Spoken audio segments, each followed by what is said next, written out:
Henry has returned to Hong Kong after serving in the U.S. military for years. Looking to start a career as a teacher, he goes to his former school, Tak Shi Secondary. The principal notes that he doesn't have experience in teaching. But after being shown a recommendation letter from a higher official, he is given the job. Before Henry leaves, the principal informs him that the class he is assigned to teach is the worst one of their school. The morning of his first day at school, Henry walks into the class to see that it is in absolute chaos. Some students are sleeping, others are singing, some are playing video games, while a good number of them are cooking ramen on a portable stove. Even after the teacher walks in, they completely ignore him and continue what they are doing. Henry tries to get their attention but they pretend to not hear him. He gives up trying to divert their attention and goes around the classroom commenting on the things they are already doing. The students who are cooking are asked to eat less ramen because it contains too much sodium. Henry then approaches a guy named Zufa playing ukulele and helps him with it. Similarly, he warns a gamer kid against the radiation he might receive from staring at the screen all day. When the students finally start listening to him, he introduces himself and writes his name and phone number on the board. The students laugh because his handwriting is ugly. Then, someone from the students calls him and asks him to leave the class but Henry laughs it off. The kids ignore him yet again and continue with the activities they were doing before his arrival. Having enough of it, Henry uses a rubber band and chalk to trigger the fire sprinkler in the room. The students quickly spread out to keep themselves from getting wet. He finally gets their full attention and officially welcomes them to his class. After class, a group of 5 lowest-ranking students gathers in the sports supply room to smoke. The leader of the group, Jack, has a crush on an A-grade student from another class. The others find him staring at her picture and make fun of him. The group has a rivalry with the rich and spoiled kids from the school's basketball team. They enter the supply room and mock Jack as usual because he is poor. Later, the basketball team is practicing while Jack and the group watch them from nearby. Jack drops a bottle to the court which causes the team leader to fall. The group laughs but is given detention by the school's English teacher, Miss Liang. To avoid detention, they play a prank on her and run away when she is busy cleaning her desk. Elsewhere, the school's principal is distressed because the education board is planning to deduct 20% of their annual funding. The people from the board come to take a tour of the school to inspect where the funds are being used. At the same time, Henry enters the classroom where the students have set up a bucket of water to prank him. But his reflexes work faster than the falling bucket and he is able to push it away. The students who had been waiting to make fun of him are left shocked. Henry asks for Jack's packet of cigarettes, knowing that he smokes. Jack simply hands him the pack, curious as to what he is about to do. Then, Henry asks Zufa to name the 3 ingredients that are in a cigarette. When he answers the question correctly, he is let to skip class for the day.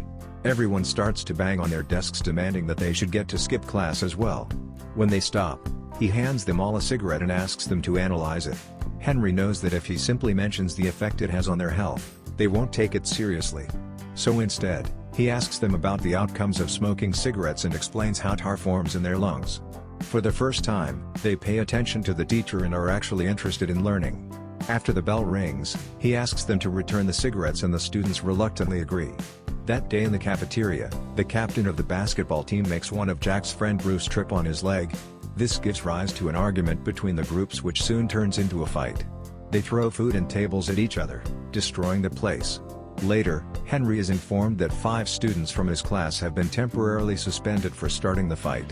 Henry finds Jack fighting his opponent in the hallway and stops them. On being asked to calm down, Jack accuses the school of being unfair because the rich kids get no punishment. That day after school, Henry goes through the files of all 5 students to find out more about them. The first guy is named Zufa, the son of a Pakistani immigrant who is always discriminated against because of his race.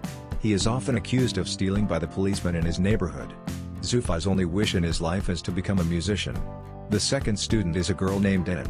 She was a disappointment to her father ever since her birth because he always wanted a son. Her entire life, Donnie has been trying to gain her father's respect. She even cut her hair to a shorter length and played with cars to pretend to be a boy. Yet, her father doesn't care about her while he treats her younger brother like a prince. Then, there are brothers named Bruce and Chris. Their mother ran away with the man when they were only kids, which turned their father into an alcoholic. The brothers only had each other to rely on while growing up. Bruce became obsessed with video games to escape reality, while Chris worked hard in a grocery store to make money for the family. Lastly, Henry can find no information about Jack's family background. In the following scene, we see Jack working at a restaurant as a waiter. An MMA bettor Jian Ying arrives at the restaurant with his business partners. When Jian Ying isn't looking, Jack steals his fancy lighter but is caught. Jian Ying's men beat him up as he checks Jack's ID. After finding out that he is a student, he gives him some money and offers him a job as their food delivery man. Somewhere else, Henry visits Sufa's home and finds him running away from his father and his associates after stealing a ticket. He helps him at first, but after finding out why he is being chased, he takes the father's side. Then, he and Sufa come to hang out at the bridge. To motivate Sufa into doing whatever he wants, Henry sings with a band performing in the streets. Seconds later, Sufa joins him and sings in front of people for the first time after being bullied at school years ago. Meanwhile, Bruce and Chris's father comes home late like always and orders them to bring him a beer from the store. When the brothers refuse, he yells at them to get out of his house. The next day, Henry meets with their father and convinces him to go to rehab for his son's well-being. In the meantime, Denon's father brings her a bag of makeup products and asks her to act like a girl for once. Denon is furious at him for always making her feel like she is not good enough. She applies the makeup on her younger brother and sneaks out of the house with the car key. She is about to drive away in her father's car but is stopped by Henry at the right moment. He tells her that driving without a license is illegal and suggests an alternative. Following that, they go to a go-kart racetrack. Henry also invites her father and makes them race. The father and daughter show no mercy to each other during the race and eventually end up outside the track. Suddenly, Denon's go-kart is hit by a vehicle, but she manages to dodge it. Unaware of this, her father cries mourning his daughter's death. Denon realizes that he does in fact love her and hugs him. The next day at school, Bruce and Chris, along with a group, are sent to a rehabilitation center to interview a recovering alcoholic. They are surprised to see that the person they have to interview is their father. The students ask him how he started to drink. The man answers that he loved his wife dearly, but she left him at the lowest point of his life. Hence, he started to drink and forgot that he had 2 kids to take care of. The man doesn't reveal that Bruce and Chris are his sons but apologizes to them. By the end of it, the brothers are left crying. Somewhere else, Jack has started to work for the MMA bettor Jian Ying. He offers Jack a lot of money to drug a fighter's drink in the next game. Jack is reluctant but is forced into accepting the offer. On the day of the fight, Jian Ying sponsors a fighter but bets money on his loss. Jack puts drugs on the fighter's drink but is caught while doing so. Before he can blame Jian Ying, he is beaten up and locked inside a locker. A while later, Henry arrives there and asks the fighters if they have seen his student. The men ask him to return home, but Jack, from inside the locker, yells for help. After finding out he is being trapped, Henry attacks them and overpowers them easily. When the fighters step it gets a bit intense, but Henry dodges their attacks efficiently. By the end of it, he knocks out their best fighter who was supposed to compete in a few minutes. In the following scene, they are at the hospital where Henry gets treated for his wounds. Jack tries to reveal the truth about Jian Ying but is made to shut up. The news makes it to the television and Henry starts being known as the man who beat up a professional fighter to save his student. His popularity in school grows and the students start to respect him. They even get up to welcome him to the class, in contrast to how they were earlier. A flashback shows us that Henry used to be a prankster when he was in school. He even threw water balloons at a student who was playing piano for the parents in an event. Later, he fought the same student and broke his hand. He was suspended for the fight, after which he had to fly to the States. Starting that day, the students pay attention when Henry teaches in class and study hard for the upcoming college entrance test.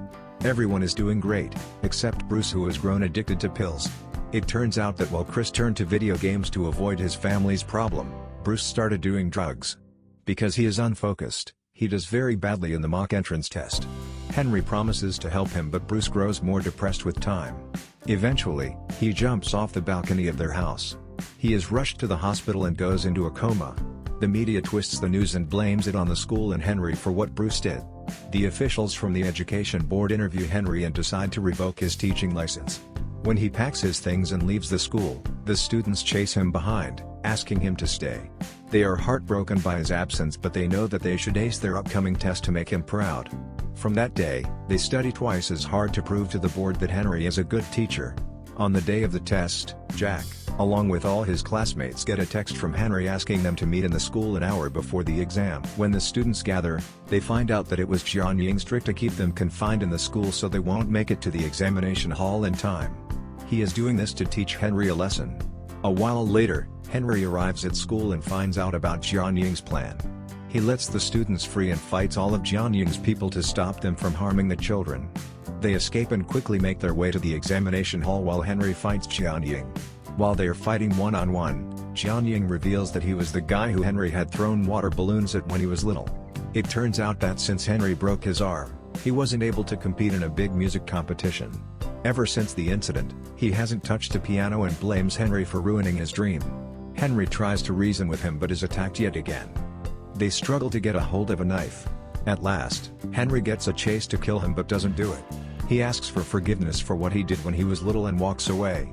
The students reach the examination hall at the right time and complete the test. Cut to a few weeks later, they all pass with flying colors.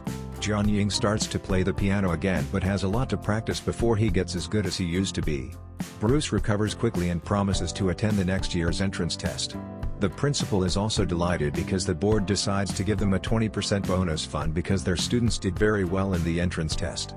Henry returns to teaching and does the fire sprinkle trick on another batch of students. Subscribe for more videos like this, turn on the notification, and leave a like to help the channel out.